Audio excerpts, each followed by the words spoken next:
না বুঝলি, আর বেকার থাকা যায় না। এখানে তো কোনো চাকরি পাওয়া গেল না, তাই মনে করছি শহরে যেতে হবে বুঝলি। কোনো কাজ টাজ একটা কিছু একটা করতেই হবে।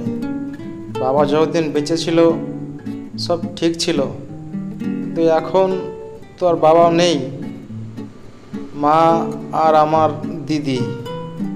তাই এখন আমাকেই কিছু একটা চাকরি করতে হবে বুঝলি।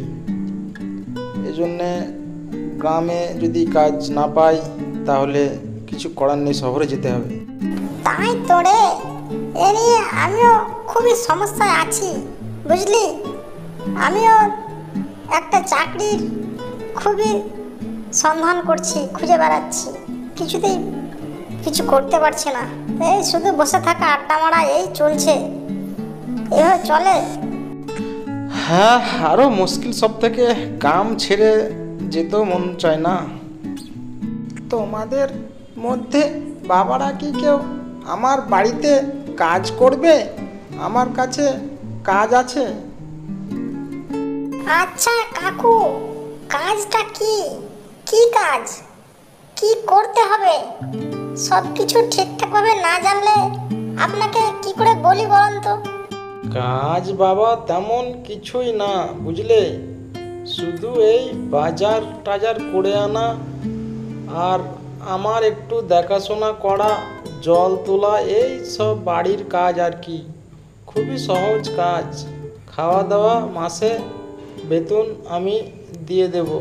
আমি অনেক খুঁজেছি লোক, কিন্তু পাচ্ছি না জানো। বয়স হয়েছে তো, আর একাই কিছুই করতে পারি না। তাই একজন লোক যদি পাওয়া যেত তো খুবই ভালো হতো আমার জন্যে। তোমাদের মধ্যে কেউ যদি রাজি থাকো তো আমার বাড়িতেও চিনো, চলে যেও, ঠিক আছে? আমি আসছি, হ্যাঁ।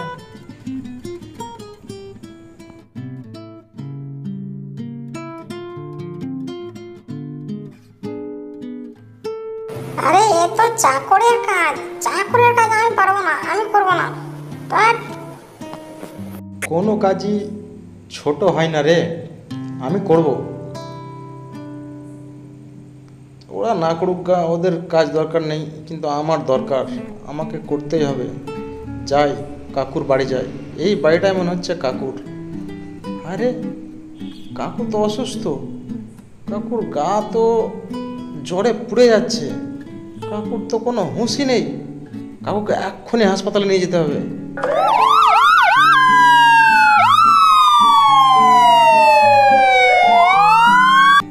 আরে কত সুন্দর বাইক, কোথায় পেলি বন্ধু? সালা লাল রঙের গাড়ি কিনলি নাকি রে তুই? হ্যাঁ, কবে কিনলি? আমাদেরকে জানালি না। সত্যি, চল একটা পার্টি দে, নতুন গাড়ি কিনেছিস। আরে না না, কিনিনি। আমার কাকু আমাকে এটা ব্যবহার করতে দিয়েছে বুঝলি, কাকুর ছোটবেলাকার গাড়ি।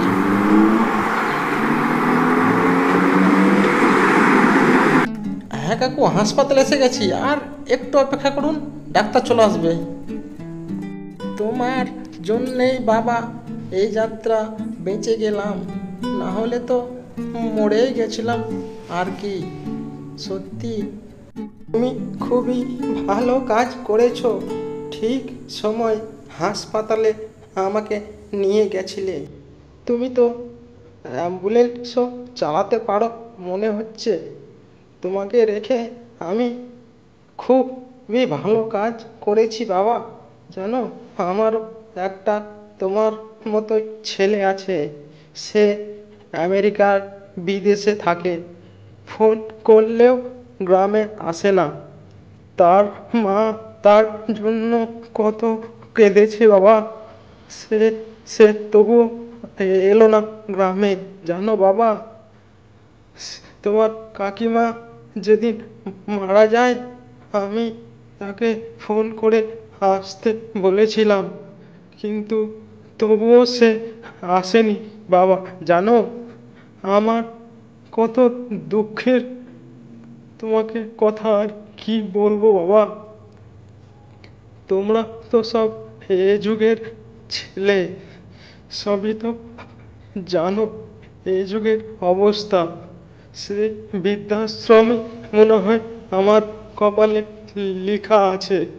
তুমি না থাকলে আমাকে বৃদ্ধাশ্রমে যেতে হবে। তুমি সত্যি খুবই ভালো ছেলে বাবা, যেভাবে 4 বছর থেকে আমাকে দেখাশোনা করছো, তাতে সত্যি আমি খুবই কৃতজ্ঞ তোমার উপরে বাবা। আমি তোমাকে টাকা দিই সে ঠিকই, কিন্তু টাকা দিয়ে এইসব সেবা কিনতে পাওয়া যায় না, জানো তো।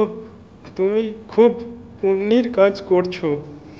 না না, দেখুন স্যার, হঠাৎ আপনার বাবা মারা গেছেন, আর বাবা মারা যাওয়ার আগে উইল করে গেছেন যে তার বডি যেন তার ছেলে এলেও তাকে দেওয়া না হয়। আর পুরো সম্পত্তি তো সে রকির নামে লিখে দিয়ে গেছে। আপনাকে বডি দিই কি করে আপনি বলুন? আমাদের কিছু করার নেই। কে রকি? কোথাকার রকি? আমি তো চিনি না তাকে। তার ঠিকানা বলুন, আমি তাকে ধরে নিয়ে আসছি।